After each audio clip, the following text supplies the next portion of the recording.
Yo, gamers! We got some really cool Relic reveal today as well. But first, they added some FAQ, extra FAQ questions to the list, so I'll quickly go through them. I'll probably cut it up a bit because they reshuffled the order of the questions, probably to make it more logical.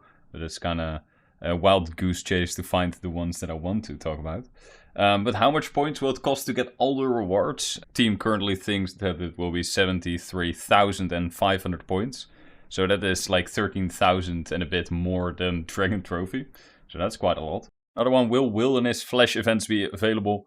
For people that don't know, Wilderness Flash events are a thing that appears every hour in the Wilderness. It's a different one. It's on a set rotation.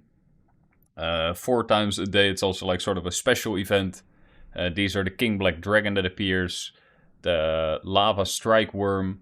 The Evil Tree and the Infernal Star. These give you like a big reward sack, and the other ones only give you a small sack. It's still some nice resources, but I would make sure that you do at least like the big events, especially at the start, because they can really giga juice you. Because Wilderness Flash events will be available during the leaks. This was a question if it was available, because it is a feature in the game. But the recently added competitive group Ironman mode is locked out, because it is too much of a competitive advantage. Are daily challenges active during the leagues? I kind of expected these to be there, but they are not. They're not active on the leagues. Daily challenges basically are, you get 3 daily challenges a day, and they basically tell you like chop 10 logs or something, and you get like a big chunk of XP. But these are disabled, so no, you cannot benefit from them. And the last one they added, does Production Master smith multiple items at the same time? No, Production Master doesn't smith multiple items at the same time. There's of course a question because it's an artisan skill, and in old school, for example, they still use the old smithing system, where you just like, you basically like, what is it? 2, 3, maybe 4 game ticks per item, and then it's just done.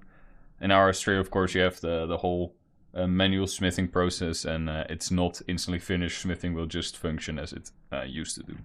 Also, another nice thing to know, I'll put it on the screen as well, but the 15th of September is of course when the league is launching, and they put the time zones for everybody, where they expect to launch. So we have 5 a.m. at USA West, we have 8 a.m. US East. In the UK it's expected to be 1 p.m. in Europe, so I'm gonna assume that it's like the Western Europe time zone, which is like the Netherlands, Belgium, but also France, Spain, I believe majority of Germany, I believe part of Germany is in the next time zone. And then I have in Australia at 11 p.m. So keep those times. I guess except for USA West, they're all reasonable times. USA West is kind of screwed over here. But since we're worldwide, like, I guess they can't please everybody. And then we go into today's Relic, because, man, that is a doozy. It is called the Everlasting Fate. Gain the ultimate blessing of the gods. First, a nice quality of life. Prayer points no longer drain. This basically means that in the league, you no longer need to make prayer potions.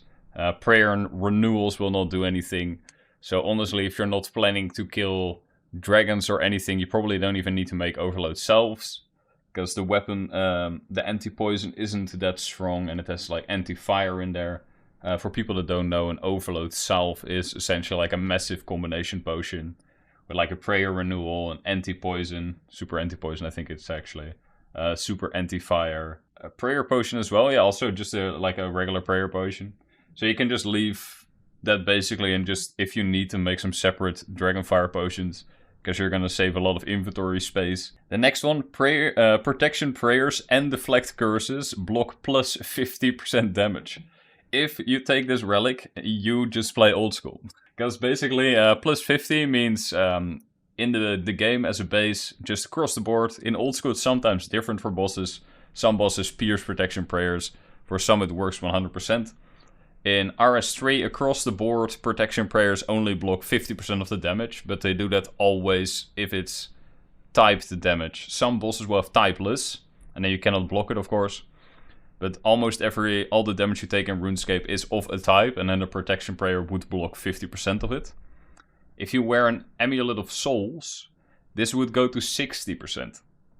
But you don't necessarily need that, because the protection prayers now go to 100% if you use this relic. Another massive bonus as well, protection prayers and deflect curses act as if you have Soul Split active. Soul Split is a curse, so on the curse book, and if it's an overhead as well, just like protection prayers, which means that you can only have one overhead prayer up at a time, so you have to like pick between like deflecting or soul splitting. But not with this relic. Like, if a boss attacks with like ranged and melee, you just swap between those and you don't even need soul split anymore, because you just keep healing. And also extremely powerful thing about this is recently they added 2 new prayer scrolls. One is obtained from the Sanctum of Rebirth, the Divine Rage Codex. This is a codex that that gives you plus 5% damage in all combat styles simultaneously. And you can use it together with one of the single damage boosting prayers. So you can use it for Sanctity for Necromancy, Rigor for Ranged, Augury for Mage, and Piety for Melee. And together their stats are actually higher than the tier 99 prayers you would use, so that's really good. And the other one is the Eclipse Soul Codex, which you get from the Gate of Elitness, which I'm pretty sure yesterday's video, it's either tier 4 or tier 5 unlock, so it's pretty quick. And what this prayer does is it's sort of weaker soul split. And in a lot of cases you would pick this for speedrun kills, because you're going to be really powerful with it, but it heals a lot less. Because what it does is it increases the critical strike chance you have by 4%. And you heal 10% of your max life points over 6 seconds every time you critical strike. This also refreshes. And if you swap away from this prayer, the healing still goes on, but of course you cannot refresh the bonus. So basically what this means is, instead of soul split flicking, what you would usually do, is basically if the boss hits you, you make sure you have a protection prayer up, and in between that time you would have soul split up. What you will now most likely do is you have Eclipse Soul on. If you need to block anything, you go to your protection prayer, just do block the hit. And if you lose too much HP, because the Eclipse Soul doesn't heal you that much, you can now just camp your protection prayers and they will actually count as soul split. Also, Necromancy and Ranged have both have the ability Split Soul. Necromancy unlocks it after some Necromancy quests, and it's an incantation that you can cast with runes and it will be temporarily active. Ranged has the Eldritch Crossbow from the Elite Dungeon 2 boss fight, which will give, which doesn't have a cooldown and costs 30% adrenaline, so you can just keep spamming it, because we get double adrenaline, who cares? And if your health goes to low, just pop up the protection prayer. Oh, and the last bonus, this is not all, because this is basically the last stand, I believe it was called in old school most of the leagues, because on death you revive with 100% of your max life points. Does not work in PvP, why would you do that? And it has a 5-minute cooldown. In RS3 you have an item, it's called Sign of Life. It's also on the defense skill cape, so that's why a lot of people have the defense skill cape in their max cape, which makes it active in every cape. That's a big bonus. And the Sign of Life, what it does is, once you die, it brings you back with, I believe, originally 20% health. And if you have an upgrade from the Reaper store, it goes up to 40% health. And it has an hour cooldown. So this going off every 5 minutes and being 100% is also pretty nice. You can, for example, take... this is an Archaeology Relic, because the names are the same, so that's a bit confusing. But the Berserker's Fury Archaeology Relic gives you more damage the lower your HP is. Up to like 5% when you're like lower than 20% health, I think. So that means you can basically, like, if this is off cooldown, you can just Eclipse Moon all the way until you're dead, and you just revive, you just keep going.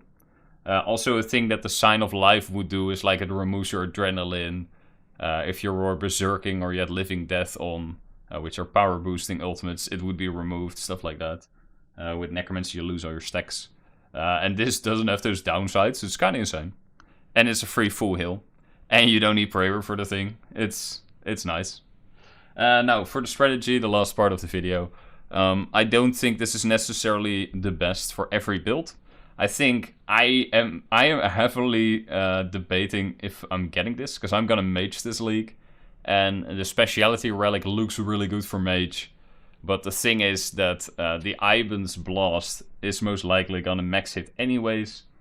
I'm not a big fan of the Armadil Battlestaff spec, which will be like the second best probably in the league. Even though like outside the league it's really weak, like the boost might make it stronger.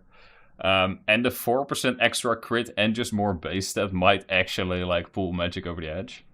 Because if you guys don't know, Magic is really reliant on crits because the legendary weapon, the Fractured Staff of Armadil, once you throw its spec, there's a minute cooldown, but like it gives you 30-second buff where every time you crit, it fires off an auto attack extra. So the more you crit, like you get compounding results, and it's really, really good. So anyways, I think it's a really powerful relic. I might actually pick it. I will watch some other YouTubers talk about it, because I am not the best PVMer necessarily, and I kind of want to see some other opinions. It is probably less overall power, but it's very convenient. If you don't know the game that much and you want to be lazy, it's probably a really great relic. If you're maging, it's probably a great relic. But yeah, if you want to like get the maximum amount of power and you play an other combat style than mage, probably speciality or ascension is going to be better for you. But yeah, that is my 2 cents. I'm really hyped. Tomorrow we get the full reveal of all the relics and where they place. So that means that I will make a video on that, probably ranking all the tiers separately, seeing like what, not necessarily what you should pick, but I'm just gonna give you the ups and downs of every relic, and then you can make your own path, and then at the end I'll quickly like circle what I would pick, or at least what I'm picking. Anyways, once again, thanks so much for watching the leaks reveals. You know, do all the YouTube things, like, subscribe, drop a comment, follow me on Twitch. Anyways, thanks so much for watching, and I'll see you later.